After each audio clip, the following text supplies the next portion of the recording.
Hey everyone, my name is Aurelia Albright. If you're new to my channel, welcome. I usually play Terraria or Animal Crossing, but today I'm going to be playing Crystarise, an early access game on Steam. It's an open world action RPG that I've been absolutely loving lately.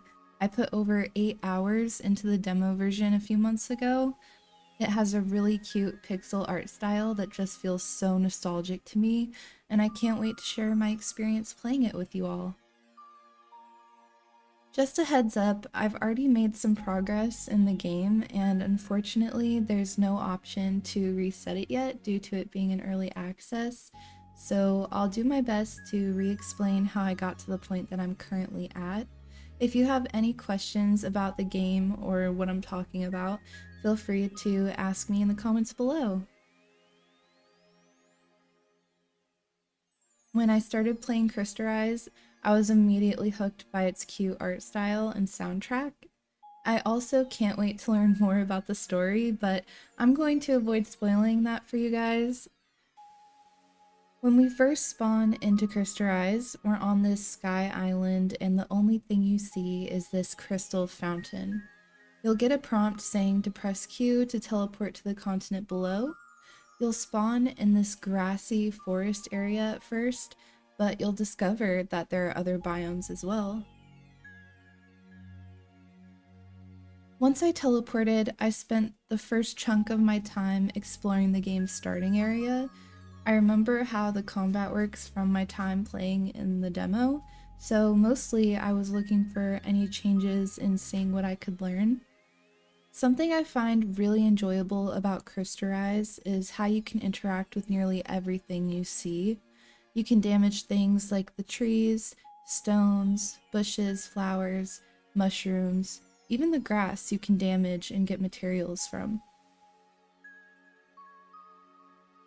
There's also a wide variety of different creatures you can fight. They vary in colors and styles depending on the area that you're in. For example, I've noticed in this quarry type of biome, a lot of the creatures will be from surrounding areas because the quarry is so small. It's usually surrounded by other biomes. So if you want to gather a lot of materials and fight a lot of different enemies, I'd recommend going there if you can find it. When it comes to other areas, I've discovered a few different places now.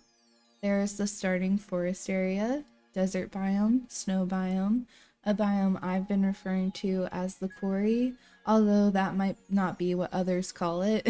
I've just been calling it that because the ground looks kind of like clay or dirt, and there's a lot of different things you can gather there, especially stone. There's also an ocean biome with lots of islands, which I've noticed is usually next to a darker version of the starter forest area.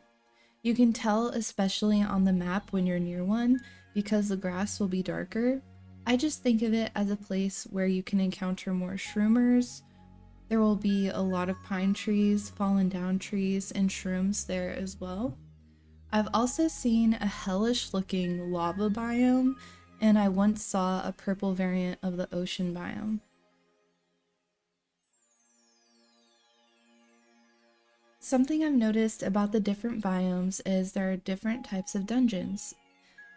Before I tell you more about dungeons, I think I should go over the different effects biomes can have on your character, just so you're a bit more prepared before you go looking for them. The two I'll be talking about today are the desert and snow biome. So each of these biomes have a burn effect when you visit them. The snow biome will give you a message of it's freezing cold, and you'll begin to lose health when you enter it. The desert biome will give you a message of it's scorching hot, and the same effect happens to your character. It can be really frustrating when you want to go exploring but can't because of these effects. The way to get rid of these effects is to build your heat and cold resistance.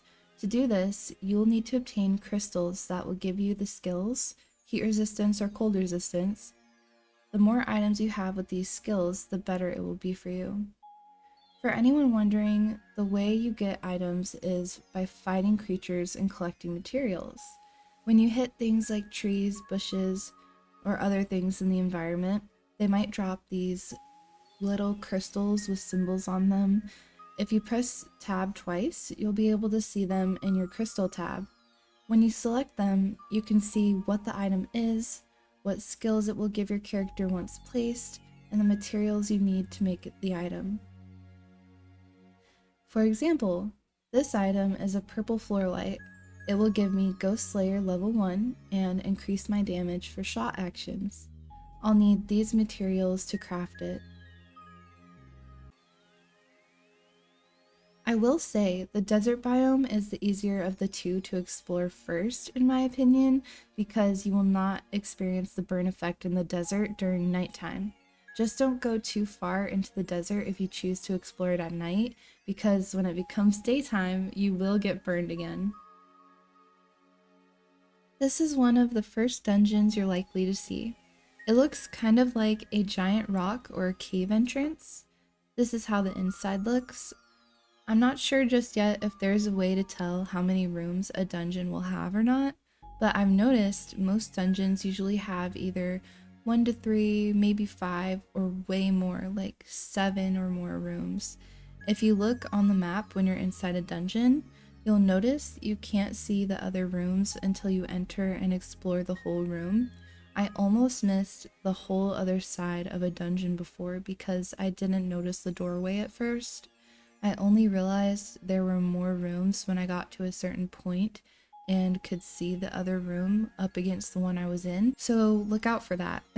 Trust me, you don't want to miss out on any of the materials you're able to farm in the dungeons. This is another type of dungeon you're able to find in forest biomes.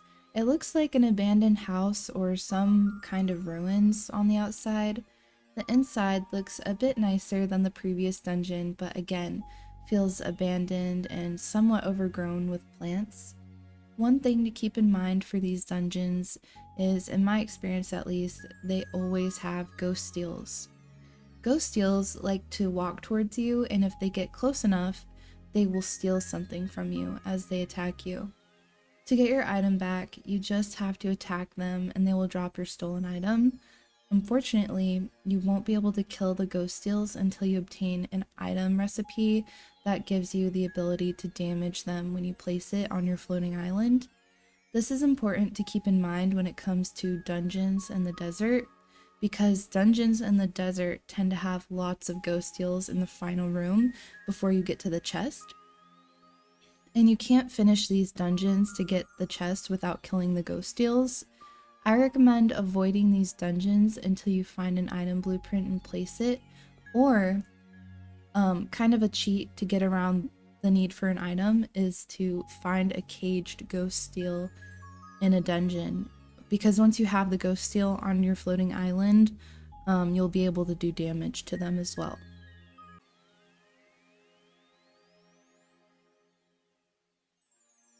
The last dungeon I've explored so far is the snow biome dungeons. I'm not strong enough yet to complete these dungeons. I think I need to place more items that will level up my abilities before I'll be able to complete one. But I did like that I found one because I was able to go in and collect materials that I can't gather in the snow biome yet due to my low level and heat resistance. So if you happen to see one close to the edge like I found here, you could probably go in and collect some of the snow biome materials without freezing.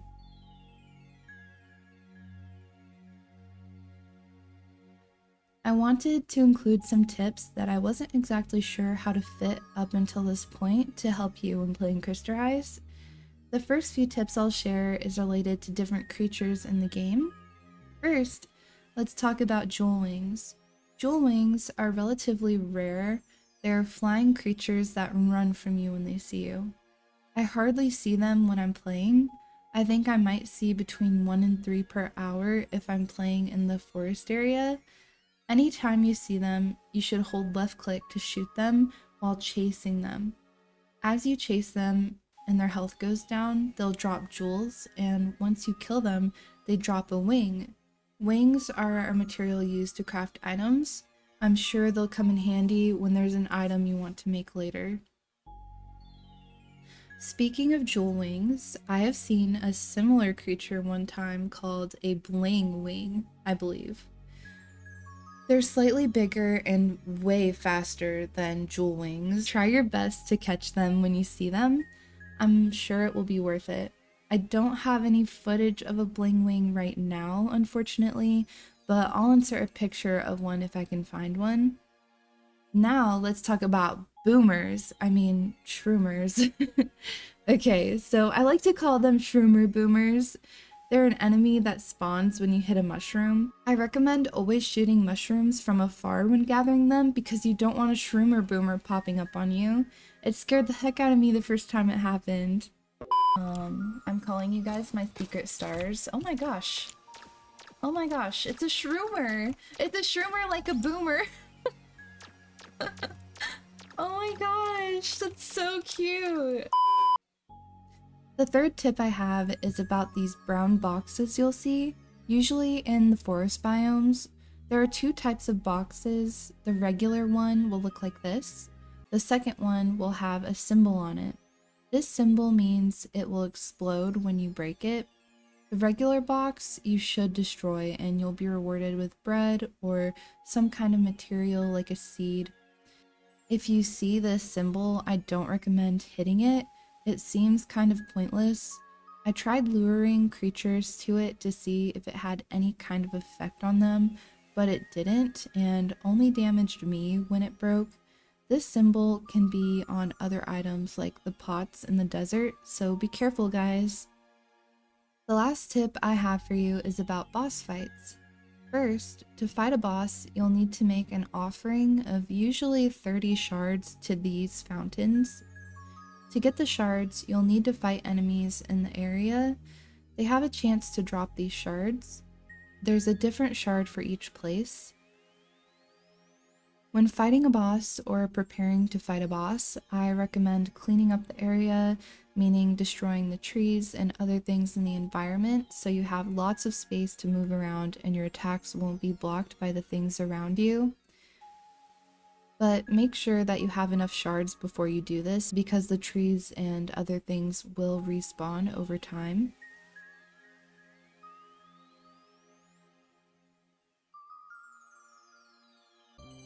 Before we end the video, I have a few things I wanted to let you all know about. The first thing is I have a Discord channel now. The link will be in the description and anyone is welcome to join. I thought it would be fun to have movie nights and maybe some art streams exclusive to the Discord. I would also love to play Gartic Phone at some point, so maybe we can make that an event too. I also have a super secret channel in the Discord that you can join if you want to keep up with the progress on my VTuber model and things like that. The second thing is I released one of my Terraria worlds to the Steam workshop. I thought it would be a good reference for you guys to see how I build.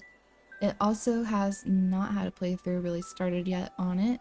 I've only fought Skeletron at the dungeon, so you're welcome to do a playthrough on it if you want. I'll put a link in the description to download it from the Steam workshop. Speaking of Terraria, I should have a short on my channel by the time this video is out of how I got my character to look like this. That's gonna be the end of this video. Thank you so much for watching. I would love to know your thoughts on Crystarise. Is there anything specific you'd like me to cover about it? Let me know in the comments what you thought, and I'll see you guys soon. Bye!